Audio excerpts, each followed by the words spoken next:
Start பண்ணலாமா? நம்ம இப்போ பார்க்க போகிறது என்னென்னா, மே மாதம் 3rd வீக்குக்கான கரண்ட் அஃபேர்ஸு. இதில் ஒரு சில இம்பார்ட்டண்ட் வரும். மேக்ஸிமம் இம்பார்ட்டன்ட் சொல்ல முடியாது, ஒரு சிலது தெரிஞ்சிக்கக்கூடியது, அன்றாட வாழ்வில் தெரிஞ்சிக்கக்கூடியது, ஒரு சிலது important based on the examination. So first நம்ம பார்க்கக்கூடியது தேசிய சமூக நல உதவி திட்டம். இந்த தேசிய சமூக நல உதவி திட்டம்னு சொன்னால் 1995 கொண்டு வரப்பட்டது. ஒன்றும் கிடையாது, நேஷ்னல் பென்ஷன் ஸ்கீம். இந்த நேஷ்னல் பென்ஷன் ஸ்கீம் எதன் அடிப்படையில் கொண்டு வந்தாங்க, எந்த வருஷத்தில் கொண்டு வந்தாங்கன்னா 1995. அடுத்து பார்த்திங்கன்னா செல் சிகிச்சை. செல் சிகிச்சைனா இது எதுக்காக? இந்த சிகிச்சைனா ஹெச்ஐவி. எதுக்காக இந்த செல் சிகிச்சை? ஹெச்ஐவிக்கு. இது யார் கொண்டு வந்தா? அமெரிக்கா கொண்டு வந்திருக்காங்க. இப்போ லேட்டஸ்ட்டாக கொண்டு வந்திருக்காங்க. இது சயின்ஸ் அண்ட் டெக்கில் பார்ப்பாங்க.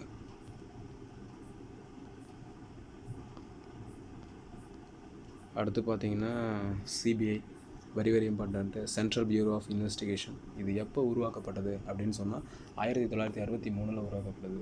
இது எதுக்கு கீழே இருக்குன்னா சிவிசி, அந்த அமைப்புக்கிட மத்திய ஊழல் கண்காணிப்புன்ற அமைப்பு கீழே இருக்கும். அது எப்போ உருவாக்கப்பட்டதுன்னா மத்திய ஊழல் கண்காணிப்பு 1964. ஸோ நம்ம தெரிஞ்சிக்கக்கூடியது CBI, central bureau of investigation தொடங்கப்பட்டது 1963. இந்த சிபிஐன்ற கான்செப்ட் எங்கேருந்து உருவாகுதுன்னா வேர்ல்டு வார் 2 1939 45 என்ன நடந்திருக்குன்னா, போருக்கு தளவாடங்கள் வாங்குறதுல ஊழல், உணவு வழங்குறதுல ஊழல், இந்த மாதிரி பல ஊழல்களை விசாரிக்கிறதுக்காக கொண்டு வந்த கான்செப்ட் தான் சிபிஐ. அந்த கான்செப்டை நம்ம எல்லாருமே உலகத்துலேருந்து நம்ம ஒரு சில விஷயங்கள்லாம் நம்ம அடாப்ட் பண்ணிக்கிட்டோம். அதில் ஒன்று தான் இது. நெக்ஸ்ட்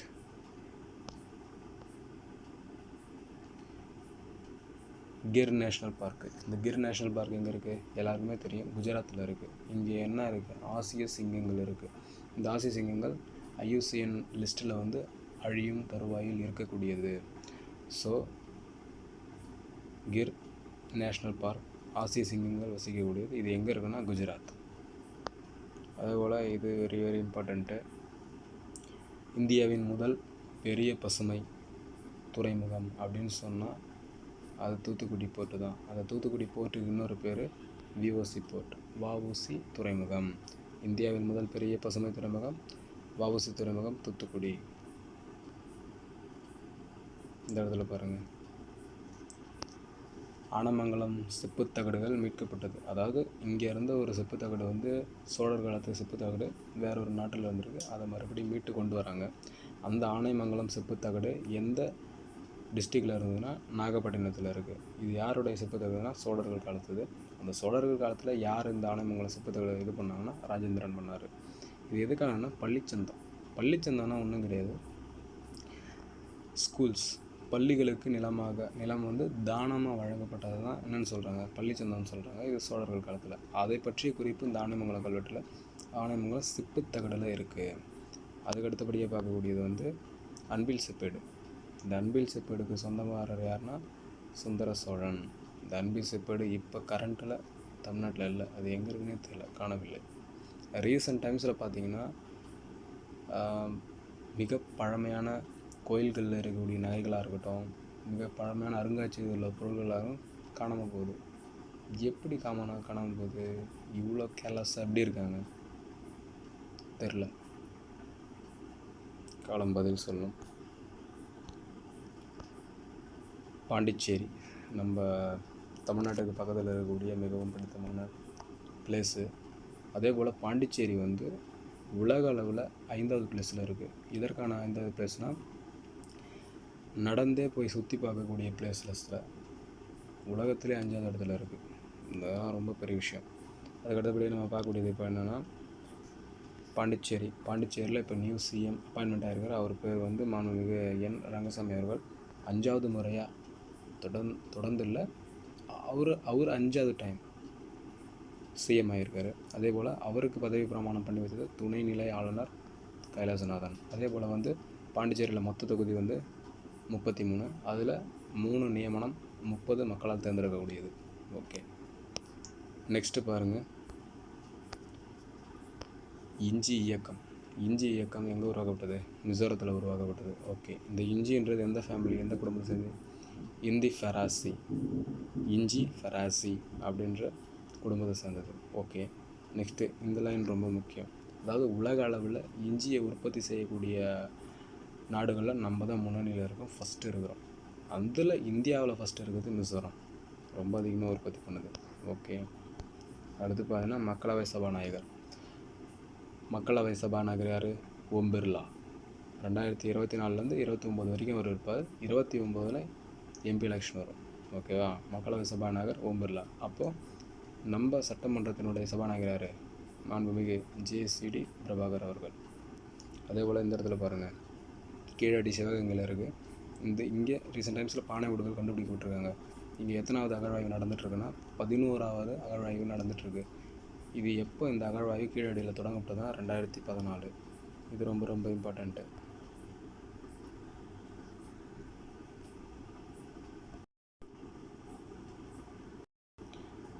ரெண்டாயிரத்தி 14 தொடங்கப்பட்டது கீழடி அகழாய்வு. இது எந்த காலத்தை சேர்ந்ததுன்னா சங்க காலம். கிமு 600 கிமு 600 800 வரைக்கும். ஆனால் இந்த காலத்தை சேர்ந்தது தான் கீழடி. 11வது கட்ட அகழாய்வு இப்போ போயிட்டுருக்கு. பானை வீடு கண்டுபிடிச்சிருக்காங்க. இது 2014 அகழாய்வு ஆரம்பிக்கப்பட்டது கீழடியில். ஓகே, அடுத்து பாருங்கள், ஆர்டினன்ஸ்னால் ஒன்றும் கிடையாது, ஒரு டெம்ப்ரரி லா. ஆர்டினன்ஸ்னு சொன்னால் அது ஒரு டெம்ப்ரரி லா. அந்த டெம்ப்ரரி லாவை போடுறது யார்? கவர்னர் ஆர் பிரசிடெண்ட்டு போடுவாங்க. இந்த ஆர்டினன்ஸ்ன்றது சட்டமன்றம் இல்லாத சமயத்தில் போடக்கூடியது ஒரு டெம்ப்ரரி லா. அதை கவர்னர் போட்ட என்ன ஆர்டிகல்? 213. கவர்னர் போட்ட என்ன ஆர்டிகல்? 213. இதே பிரசிடெண்ட் ஆர்டினன்ஸ் போட்டால் என்ன ஆர்டிகல்? 123. ஓகே, கால் பைரவா UCA அப்படின்றது ஒரு டோன். கால் பைரவா UCA அப்படின்றது ஒரு டோன். UCAV அப்படின்னா ஒன்றும் கிடையாது, AI based unmanned compact aerial vehicle. இதுதான் UCAN. ஓகே, அதுக்கு அடுத்தபடியாக இது ரொம்ப ரொம்ப இம்பார்ட்டண்ட்டு, எக்ஸவேஷன் பிளேசஸ். அகழாய்வு தலங்கள்லாம் ரொம்ப ரொம்ப முக்கியமானது. பட்டணமருதூர், தூத்துக்குடி. இங்கே கலைப்பொருட்கள் லேட்டஸ்ட்டாக 1500 வருஷத்துக்கு முற்பட்ட கலைப்பொருட்கள் கண்டுபிடிக்கப்பட்டிருக்கு. பட்டணமருதூர், தூத்துக்குடி. அதே போல் இந்த இடத்த பாருங்கள், இந்த இடம் வெரி வெரி இம்பார்ட்டண்ட்டு. மும்மொழி கொள்கை. இந்த மும்மொழி கொள்கை இந்த வருஷம் 2026-27 என்ன பண்ணுறாங்கன்னா 9வது CBSEயில் 9வது மும்மொழி பாடம் கட்டாயம் அப்படின்னு சொல்லிட்டாங்க. இது என்ன கான்செப்ட்னா கட்டாயம்னு சொல்லிட்டாங்க. இதை எதிர்க்கிறார் அண்ணாமலை. அண்ணாமலை இதை எதிர்க்கிறார். காரணம் என்னென்னா, நேஷ்னல் எஜுகேஷன் பாலிசி 2020 என்ன சொல்லுதுன்னா, இந்த மும்மொழி கொள்கையை 2029 தான் கொண்டு வரணும்னு சொல்லுது. ஆனால் அதுக்கு முன்னாடியே இம்ப்ளிமெண்ட் பண்ணி கொண்டு வராங்க. இது தவறான விஷயம் அப்படின்னு சொல்லி அவர் எதிர்க்கிறாரு. அதே போல் 2029 என்ன கான்செப்ட்னா, 2029 மக்களவை தேர்தல் வருது. அதாவது எலெக்ஷன் வரப்போகுது. மக்களவை தேர்தல் எலெக்ஷன் வரப்போகுது. ஒருவேளை அதுக்கு முன்னாடி எப்படியாவது இந்த விஷயத்தை மும்மொழி கொள்கையை புகுத்தணும்னு ரொம்ப அர்ஜென்சியாக இருக்காங்களோ ஒரு விஷயம் தோணுது. அதே போல் அடுத்த கட்ட நிகழ்வாக பார்த்திங்கன்னா, இந்த மும்மொழி கொள்கையில் பேசிக்காக என்ன, குறைந்தபட்சம் 2 தாய்மொழி எடுத்துக்கலாம். ஓகே, நான் ஃபஸ்ட்டு என்ன எடுப்பேன்? தமிழ் எடுப்பேன். 2வது குளோபல் லாங்குவேஜ் இங்கிலீஷ் எடுப்பேன். 3வது இந்திய மொழி ஏதாவது ஒன்று. மொத்தம் 22 மொழிகள் இருக்குது, அஃபிஷியல் லாங்குவேஜஸ்.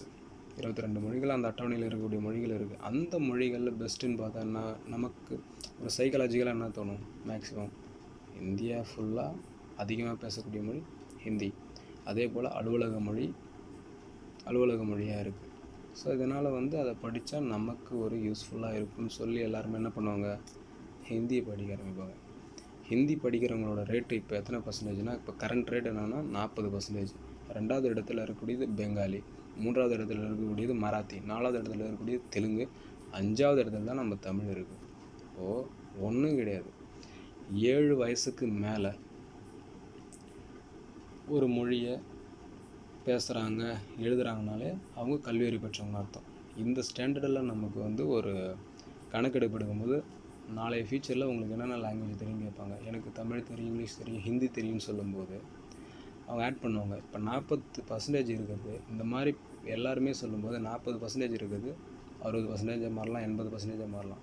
அப்போ அதை வச்சு என்ன சொல்லுவாங்க, இந்தியா ஃபுல்லாக 80% இந்த மொழி தான் இருக்குது. அப்போ எல்லாமே ஒரே மொழி ஹிந்தியாகவே கொண்டு வரலாமே அப்படின்ற மாதிரி கான்செப்டை குப்பு குத்தி கொண்டு வரதுக்கான வேலைகள் மேபி நடக்கலாம். மேபி இல்லை, இதுதான் உண்மையாக கூட இருக்கலாம். பட் நம்ம தாய்மொழியை நம்ம எப்பயுமே விட்டுறக்கூடாது. நம்ம தாய்மொழி எல்லாருக்குமே ஒரு தாய்மொழி இருக்கும். அந்த தாய்மொழி வந்து எந்தெந்த இடத்துலலாம் உபயோகப்படுதுன்னு எல்லா இடத்துலையும் உபயோகப்படுது. அதே போல் பல தரப்பட்ட நூல்கள் இருக்குல்ல, எல்லா நூல்களையும் நம்ம படிக்கிறதுக்கு மற்ற லாங்குவேஜ் தேவை, அதையும் கற்றுக்கணும். அந்த லாங்குவேஜ் மூலமாக அதில் இருக்கக்கூடிய கருத்துக்களை தமிழ் மொழிக்கு கொண்டு வரணும், தமிழ் ஆளுங்களுக்கு சொல்லணும். இதுதான் கான்செப்டு. ஆனால் ஒரே லாங்குவேஜை திணிக்கிறதுன்றது அது ரொம்ப தப்பான விஷயம்.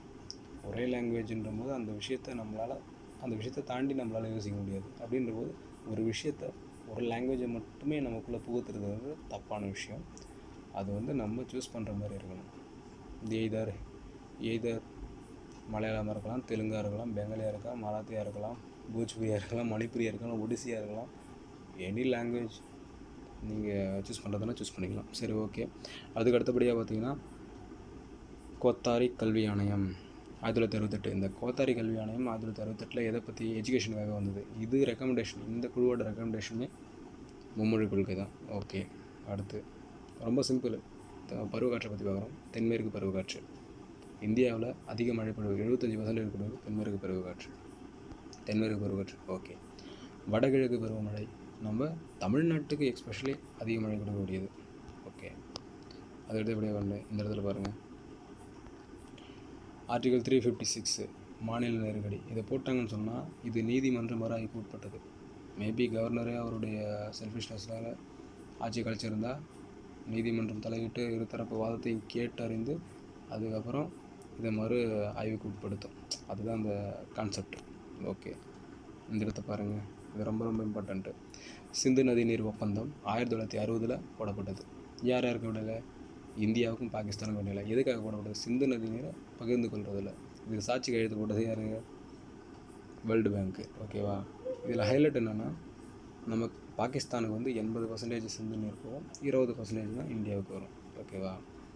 இந்த இடத்துல பாருங்கள், ஒரு ஸ்டாட்டிக் பார்க்குறோம். அதாவது சிந்து நதியினுடைய துணை ஆறுகள் எத்தனை, மொத்தம் 5. அதில் ஜீலம், சினாப், ராவி, பியாஸ், சட்லஜ். இதில் ரொம்ப ரொம்ப பெருசு சினாப். ஓகே. அடுத்து வாங்க, இது வெரி வெரி இம்பார்ட்டண்ட்டு. சிபிஐ டைரக்டராக யார் இருக்காருன்னா பிரவீன் சூட் இருக்கார். அவரை 1 இயர் எக்ஸ்டெண்ட் பண்ணியிருக்காங்க. இப்போ மறுபடியும் ஃபஸ்ட்டு ஒரு 1 இயர் எக்ஸ்டெண்ட் பண்ணாங்க, இப்போ மறுபடியும் 1 இயர் எக்ஸ்டெண்ட் பண்ணியிருக்காங்க. So CBI director Praveen Sood. Okay. டிஎனில் ஒரு அப்பாயின்மெண்ட்டு, டிஎன் உளவுத்துறை ஐஜி திரு அஸ்ராக் காக் அவர்கள். டிஎன் உளவுத்துறை ஐஜி திரு அஸ்ராக் காக் அவர்கள். ஓகே. அடுத்து டிஎன் தலைமை வழக்கறிஞர் அட்வொகேட் ஜெனரல் திரு விஜய் நாராயணன். இந்த இடத்த பாருங்கள், ஜஸ்ட் இது தெரிஞ்சுங்க. சீனியர் ஆசிய பளுதூக்குதல் போட்டி, ஆசிய பளுதூக்குதல் போட்டி சீனியருக்கானது. ஹோஸ்ட் பண்ணது குஜராத். அதாவது இந்தியா தான் ஹோஸ்ட் பண்ணியிருக்கு, அது குஜராத் என்ற மாநிலத்தில் நடந்திருக்கு. ஞானேஸ்வரி யாதவ் பிரான்ஸ் வின் பண்ணியிருக்காங்க. சீனியர் ஆசிய பளுதூக்குதல் போட்டியில் ஞானேஸ்வரி யாதவ் பிரான்ஸ் வின் பண்ணியிருக்காங்க. இந்த இடத்துல பாருங்கள், டிஎன் அகவிலை உயர்வு. அகவிலைலாம் ஒன்றும் கிடையாது, கவர்மெண்ட் ஜாப் டீச்சர்ஸ் ஏற்கனவே 58% ஹைக் இருந்தது. அதில் 2% ஏற்றி அவங்களுக்கு 60% ஹைக்கு கொடுத்துருக்காங்க. இதில் ஹைலைட் என்னென்னா, அந்த 2% ஏற்றினாங்க பாருங்கள். அந்த 2% வேல்யூ என்னென்னா 1230 கோடி. இது வந்து அரசுக்கு கூடுதல் செலவு. ஆல்ரெடி வந்து கஜானா இல்லை, அது இதுன்னு எவ்வளோ ரிப்போர்ட்ஸ் சொல்லிகிட்ருக்காங்க. அதன் அடிப்படையில் பார்க்கும்போது இப்போ இந்த டைமில் அரசு அதிகாரிகள் ஊழியர்களுக்கு இந்த 2% தேவையா, யோசிக்க வேண்டிய விஷயம்.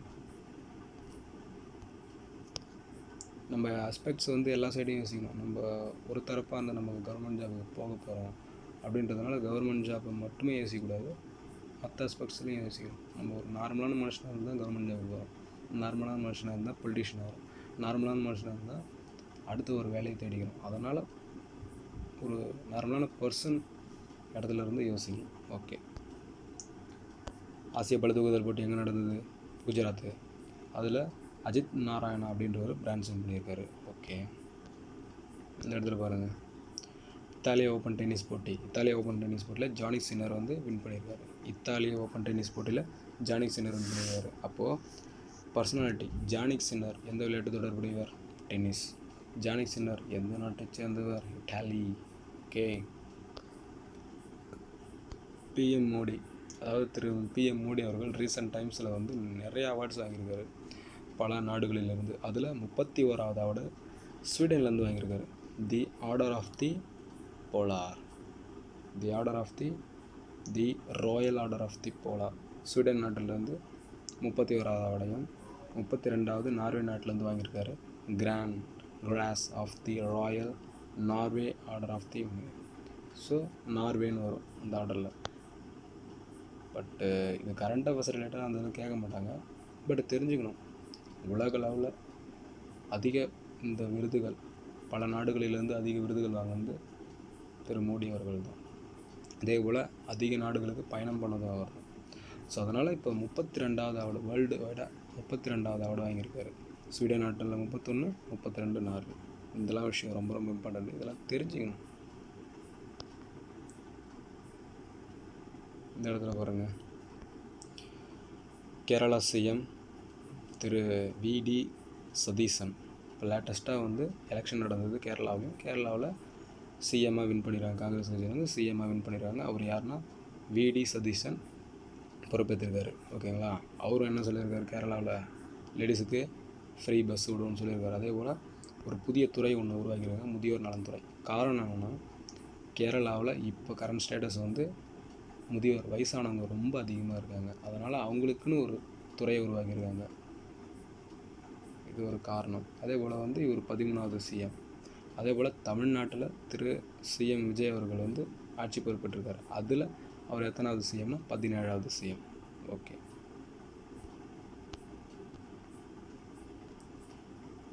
நட்புடன் உங்களோட திட்டம். நட்புடன் உங்களோட திட்டம் ஒன்றுமே கிடையாது. எல்லாருக்கும் மனநல ஆலோசனை ரொம்ப ரொம்ப முக்கியம். மனநல ஆலோசனை, நட்புடன் உங்களோட மனநல ஆலோசனை. அதோட டோல் ஃப்ரீ நம்பர் வந்து 104. இன்னொரு டோல் ஃப்ரீ நம்பர் 144. சாரி 144 16. 144 16. இன்னொரு டோல் ஃப்ரீ நம்பர் 104. ஓகே. உச்சநீதிமன்றம் லேட்டஸ்ட்டாக வந்து என்ன சொல்லியிருக்காங்க, திருநாயை கருணை கொலை பண்ணலான்னு சொல்லியிருக்காங்க. இதை நம்ம பார்த்தோன்னே என்னடா இப்படி சொல்லியிருக்காங்கன்னு யோசிப்போம். அதில் விஷயம் என்னென்னா, மிகவும் நோய்வாய்ப்பட்டது கண்டிஷன், குணப்படுத்தவே முடியாது, இதுமாரி இருந்தால் பாவம் அப்படின்னு தெரியல, அந்த நாய்களை தான் கருணை கொலை பண்ண சொல்லுவாங்க. அது மட்டும் இல்லாமல் ரொம்ப ஆபத்து, எல்லாருக்கும் ஆபத்தாக இருக்குது, ரொம்ப வைலண்ட்டாக இருக்குது, இது வந்து ஏதாவது பண்ணி ஆகணும், எல்லாம் மக்களுக்கு ரொம்ப பாதுகாப்பு. ஆர்டிக்கல் 21 தனிப்பட்ட சுதந்திரம், இதன் அடிப்படையில் மற்றவங்களுக்கு பாதிப்பு ஏற்படுது, ரொம்ப வைலண்ட்டாக இருக்குது அப்படின்னு சொன்னால் இந்த மாதிரி பண்ணலான்னு சொல்லியிருக்காங்க. இதை கரெக்டாக ஃபாலோ பண்ணால் நல்லாயிருக்கும். இல்லை இதை அப்படியே கண்டுக்காமல் விட்டாங்கன்னா நல்ல நாய்களையும் இவங்க பிடிச்சின்னு போய் அடித்து கொண்டுருவாங்க. இது ரொம்ப ரொம்ப ரொம்ப டிமெரிட்ஸ். அந்த சைடு பார்க்கும்போது இதை ப்ராப்பராக கரெக்டாக யார் ஹெட்டோ அவங்களுக்கு கரெக்டான ஒரு கண்டிஷன், ஒரு ப்ரொசீஜர், ப்ரோட்டோகால் அதன்படி கரெக்டாக பண்ணாங்கன்னு சொன்னால் இதை வந்து திருநாய்களோட பிரச்சனையை குறைக்கலாம். அதே போல் திருநாய்கள் கிடைக்கிறத மட்டும் நம்ம வீடியோ எடுத்து போடுற சமயத்தில் நம்ம அதை என்ன பண்ணுறோம், மற்ற மனிதர்கள் என்ன பண்ணுறாங்க, அதை யாரும் வீடியோ எடுத்து போடுறதில்லை. ஏன்னா நாய்க்கு 5 அறிவு, மனுஷனுக்கு 6 அறிவு. இதுதான் வித்தியாசம். அடுத்த கட்ட நடவடிக்கை பாருங்கள்.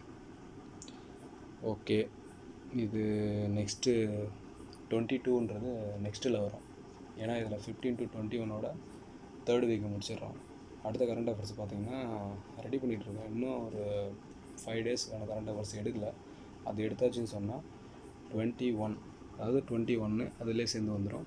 22 இருந்து 28 கிட்டத்தட்ட 31 வரைக்கும் மொத்தமாக சேர்த்து ஒரே வீடியோவில் போட்டு மே 4th வீக்கு முடிச்சிடலாம் கம்ப்ளீட்டாக.